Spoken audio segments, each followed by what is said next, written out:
Hey, what's going on, guys? Aldo or Swiss here from Tomodachi, and this is going to be episode 5, Ackerman and Bumpsteer. So, it's going to be two topics into this video. And first off, apologies for no uploads, and yeah, no real big excuse here, just family stuff, life stuff. But keeping me sane is RC Drift, and let's get on with the video. So, before we talk about adjusting for your track and for your personal style, I want to just talk about the topic itself. So we're going to be starting off with what is Ackerman, right? So Ackerman is the difference in the angle of your leading tire and your trailing tire, and this affects the rotation of the car on the track. So if you've noticed, in certain cases, on a small track, a tight track like the ones near me would be Vertex, GGT, or even Skyhunter, you want to run a little Ackerman to help you rotate and to limit crab walking, so to speak. But on a big track, such as Super G, or even one of the newer tracks over here in Camarillo called Opposite Lock, where it's kind of swoopy, bigger style sweepers, uh, you want a more parallel and equal Ackerman. So to keep the angle and to stop the car from pushing forward once you initiate. And so Ackerman is what will dictate how your chassis will behave when you're drifting in an angle. And so for RC drift, generally your front tires will either be parallel or toe out from neutral, right, from static position. This can be used for normal bell cranks or wiper systems, such as what comes to mind would be the plastic version of the Yokomo bell crank. The newest version of that from the Rookie Drift 2.0, which has the bell crank wiper, which can be adjusted with spacers rather than your overall toe in static position, similar to the Rev D or even the Yokomo slide rack or bell crank and whatnot. The 3 racing wiper system. To achieve the Ackerman you want, you have to toe out or toe in your wheels for that desired effect. You can't really change the spacing of it, though it does give you 2 holes if I'm not mistaken, but you can't really change the spacing of it to have a more fine-tooth feel. Even the RMX one from MST, that one, beware of crab walking, as many of them end up having. You have to have a little bit of toe, and so if you end up finding out that the car is crab walking, little pointer, maybe toe out, give it a little bit of offset on that angle, full lock, so it's not as parallel. It keeps the front wheels from crab walking, keeps the car momentum high, makes the drift smoother. It may also change the way you drive for your personal style, but keep that in mind. And so balancing your throttle and your steering is needed, right? Generally, when I teach newer drivers and I tell them, well, if you want a little bit more angle, maybe add a little bit of throttle, right? Bad habits lead to a poorly tuned car where you substitute one for the other. Granted, that's not everyone drives different. This is just my view on it and how I've been taught and what I've learned over this past year or so of teaching people. Normally the force to pull a chassis is just based on your Ackerman, and your throttle is what pushes the chassis forward. That's why maybe sometimes you see your car, even though it's an angle, it's really jumpy, right? It really wants to keep driving forward, and so maybe you gotta tune something. You maybe adjust gearing, slow it down, maybe have 2-inch wheel speed, maybe a little bit less wheel speed. That's why you're gripping up so hard, and so things like that, right? And so the balance of that push and that pull, the push being the throttle and the pull being the Ackerman, it's kind of like rails, right? Like you're on a train with train rails. That's what your Ackerman's kind of doing. It's kind of just directing. You're sliding. You're in that groove. And if you have a wrong type of groove, you either lose angle, gain angle, crab walk. You throw at such an angle and the car moves forward, it jumps forward, and you don't know what it is. that's probably your Ackerman. So this topic here of perfect Ackerman, this is where everyone has their opinion. This is why a lot of real tuners, they focus on this. Nowadays, with the direct drive from Rhino Racing or even bell cranks and slide racks, you do have to tune quite a bit to get what you like and the effect that you want. And right here for this instance, my TTO2 just has wipers, and so overall my Ackerman is just really straightforward. I can't really change too much, and that's why if you ever watch anything from MRC, RC Togo, or even the Moso Racing guys, they did the B knuckle mod. So the B knuckle mod is increasing the whole position forward, and so this allows you to have a little better Ackerman and for a little bit less front end drag, right? And so this is why there's no such thing as perfect. You got to apply it for your own preference, and for in my case, this was just not my preference. And so for big tracks, maybe you want to close up that Ackerman. Small tracks, you want to open it up. This is why this term perfect or preferred or the recommended, it really just doesn't work. It's just up to you. I mean, you could adapt to whatever someone tunes on your car, puts it on there, and they're like, okay, go drive. But are you really adopting it and understanding what it's doing, right? Alrighty, so here's the fun part, right? This is what you guys kind of want. Even if you don't stay for the blah blah blah, you guys just want to see how to adjust this kind of stuff. So here we go.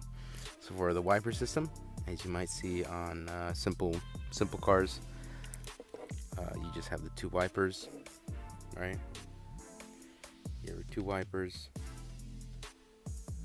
and you have the toe link that goes straight to the knuckle. And so this toe link, in my case, I can't really adjust it, but that's okay. I like it that way. But I will change the position to increase my Ackerman because I drive at such a large track that's pretty tight, and I really need to focus on that front end feel. This is what I do. I mean, I could maybe add a spacer, maybe something from D-like or whatever, one of those extra carbon spacers, a little offset spacer. I could probably use that, or even a shock tower spacer or whatever. And so this is what you would want to adjust the point of contact, that link. So I'm going on to my Yokomo, and this is what you're going to be seeing most times at a high level of driving. You're going to see people with this. You're going to see the slide rack or bell crank with spacers. And so these spacers adjust your Ackerman. Let me clean this up. So your spacers adjust your Ackerman. So depending on how large the spacer is, it depends on your Ackerman. And so in this case, I run a 3.5 or 3 millimeter spacer. And so this gives me pretty good Ackerman, but the other day I was at the track, I was noticing maybe I should up it maybe a half millimeter or even a full millimeter more to increase that Ackerman at full lock, right? And my other car, which I was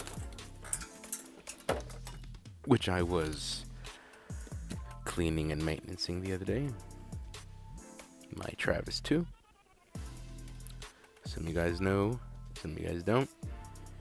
But to adjust Ackerman on any slide rack or bell crank, you just got to use spacers. This is the fun part, right? This is where you really got to get the tuning.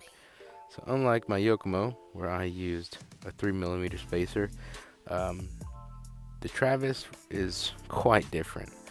Running a slide rack, and for this I'm running the VX extender on top. It really doesn't change the front mounting hole. It just changes how high it is for my bump steer, for my preference, which we'll be getting into just really close. And so I have this spacer for my Ackerman, my desired Ackerman, which is slightly which is slightly parallel. It's not too much. But what this does is it allows you to have this form of drag on the front end, which gives it a little extra grip, right? And so these small changes is what you really need to look for. So here is a more known example that does not use anything fancy. This uses the fantastic Yokomo wiper system. Notice I cut these just for a little better droop clearance. Doesn't really touch that much, but this is still a work in progress of a car. But as you see, this would be where I can't really adjust my Ackerman with spacers. I could change hole, right? You have this hole. I used to have the other holes. Let me see here if I can show you on this side. Yeah, used to have these holes, but now, I cut them off because I need the droop. But you could also change it on the knuckle side of things. So either adjust toe, get rid of toe, add toe, toe out, toe in. That's in that case for this Yokomo. That's what I would be doing for Ackerman. I don't want to dive too much into Ackerman, or else this video would be a little bit too long for the viewer's attention span, especially if you're staying until now. Thank you. But just a quick recap in terms of geometry. If the link or the stud, the further forward it is, or in this case if you add more spacers, the more Ackerman you're going to have on the trailing wheel. So on the plastic wiper, or any wiper for that matter, you will not have this automatic adjustment, right? You're going to have to adjust the location of the stud. And so for every car, it's going to be different depending on a couple of factors actually. Caster, arm placement, and also your lower arm, how many spacers you have, the offset, your wheelbase per se. You got to focus on that. Maybe some knuckles offer more adjustment holes, or maybe you buy a different stud cap, such as the overdose one, which is long and it curves. Maybe you don't need that much of a spacer, because throughout your steering stroke you're going to have way too much Ackerman. It's going to be closing up first instead of being open like your leading wheel. And so on the track, if you feel like the car is jumping forward after a really hard flick from the straight to the sweeper, that's probably an Ackerman issue, or maybe a ride height, but we'll get into that later in just a little tips and tricks video most likely. But normally when you flick it really hard and the car jumps forward, as this one did actually, as you notice, my center line of my wheel travels around here. This one is quite on a harsher line, so you're not really getting that extra bit of angle that you want, right? If the car seems to crab walk, that means you have a little bit too much toe in or too much Ackerman at full lock, and it's too parallel, and some cars don't like that. I know Yokomos like it, they're okay with it, but MSTs in general, I don't know what it is with them, but they really like to do crab walking. And yeah, it's cool, you get to hold the drift a little bit longer, but it ruins the balance of the front end. And so as a really simple thing, that's what I would do.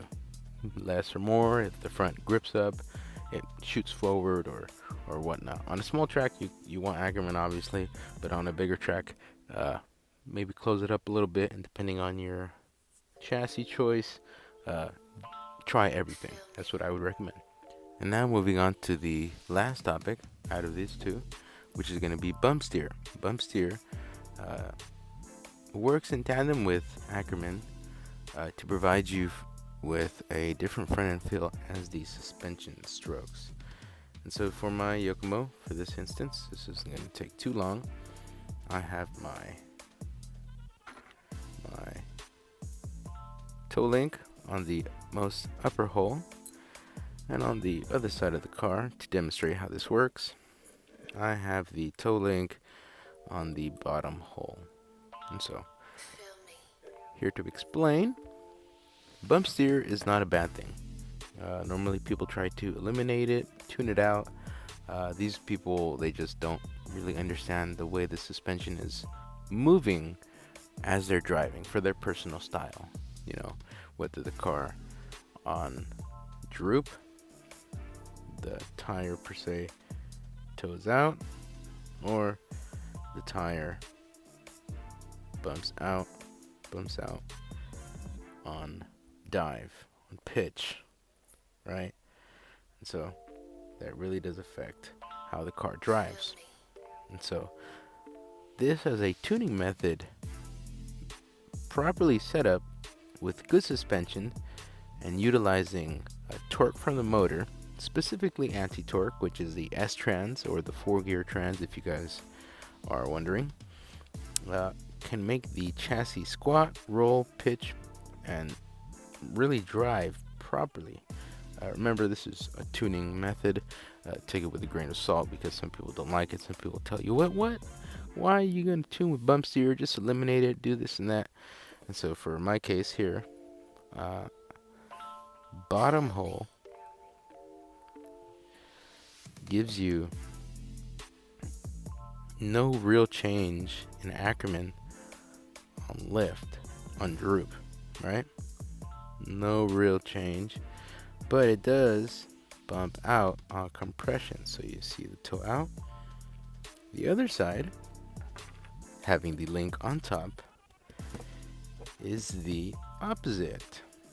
Funny enough, on compression doesn't really change that much, but on droop, on droop, it does open up.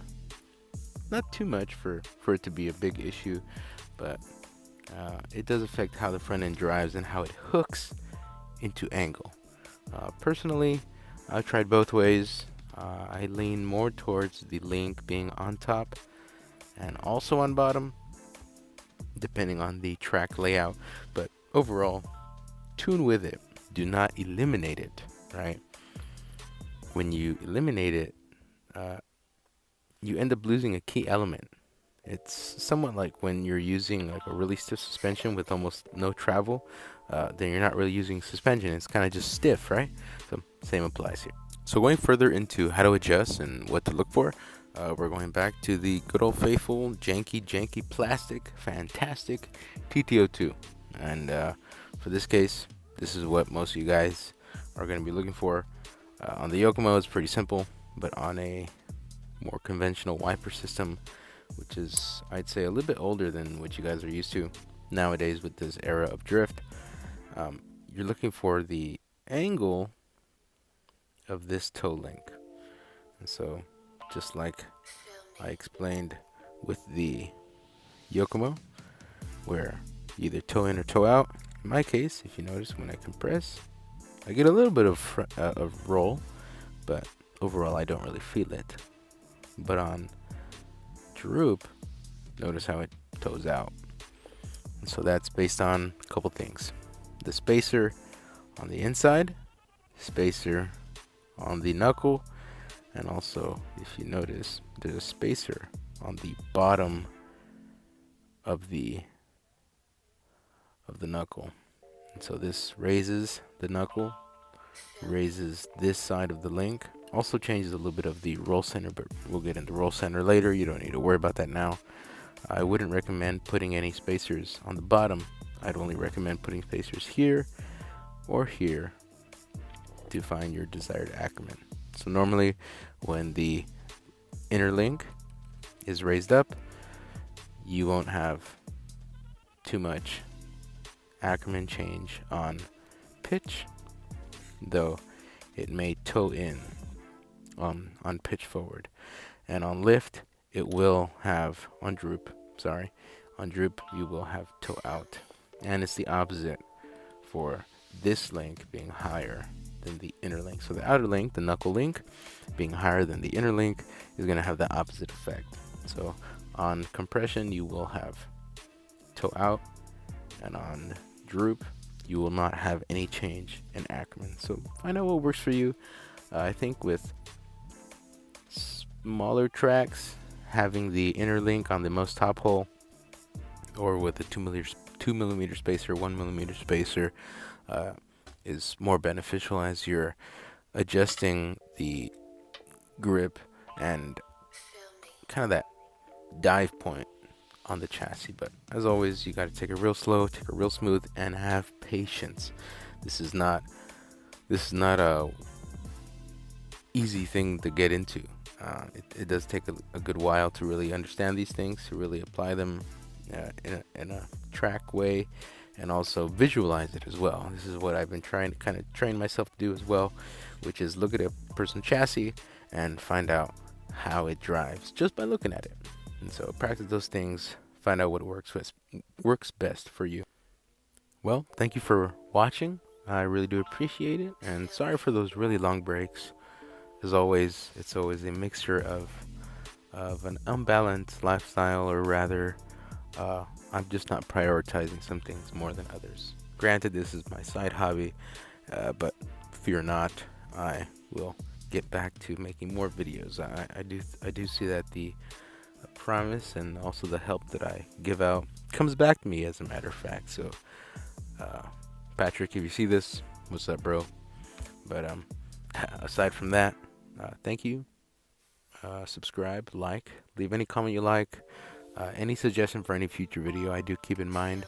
I do write them down, and I kind of plan them out. Normally for these videos nowadays, I do have them already planned out, as I'm going with the amoeba blogs from my homie Marcus. Though without his knowledge, I'm doing this, but you know, the knowledge is out there for free. I gain nothing from this except just teaching you guys in a more paraphrased version, right? Quote unquote paraphrased, even though you guys could read it yourself. But yeah, stay tuned for the next one.